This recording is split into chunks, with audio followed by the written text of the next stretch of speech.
All right, this is an introduction to experiment 14, torques, equilibrium, in the center of gravity. I tried to find a simulation that uh, could do it, that had the detail that we need. I couldn't find one, so we're just doing it here at home and sharing it with you. But this will serve as the introduction. The equipment needed is a meter stick. We don't have a meter stick, so I'm using a yardstick. So there'll be a little bit different.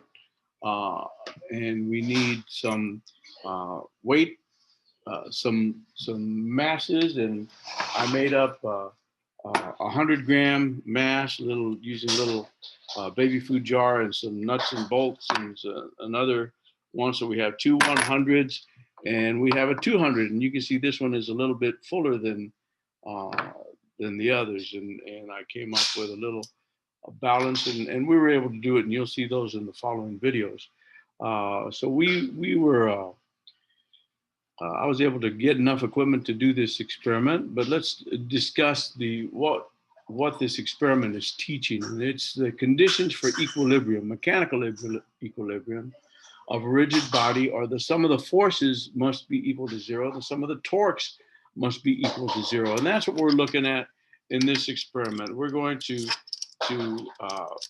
balance this meter stick. We're going to put some weights on one side and some weights on the other, and depending on the mass and the distance, the lever arm, we should be able to get it to balance.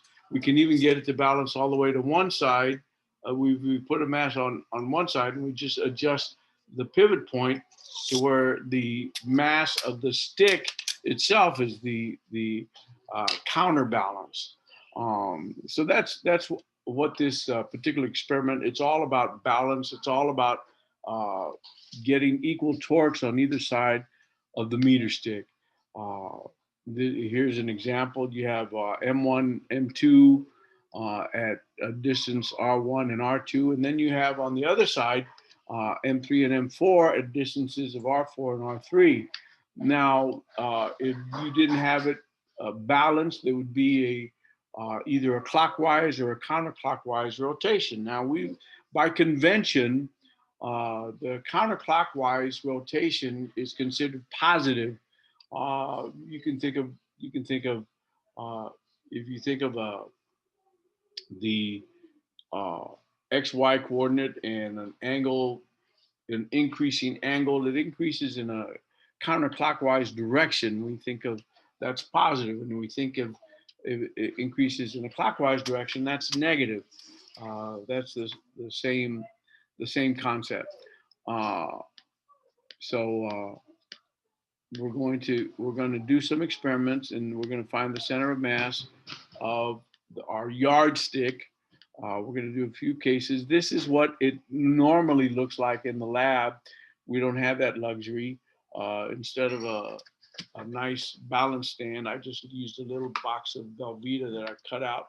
Uh, so we got it done.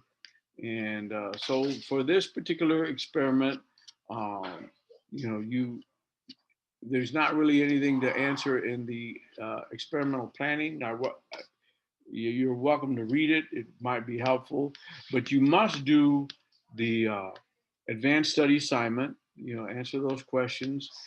It's all, there is no CI, so it's all. In fact, I don't even see that. Yeah, they do call it TI. Um, then I want you to read the experiment, uh, and then I have performed the experiment for you, and I'll populate parts of this form, and it's up to you to fill out the rest of it.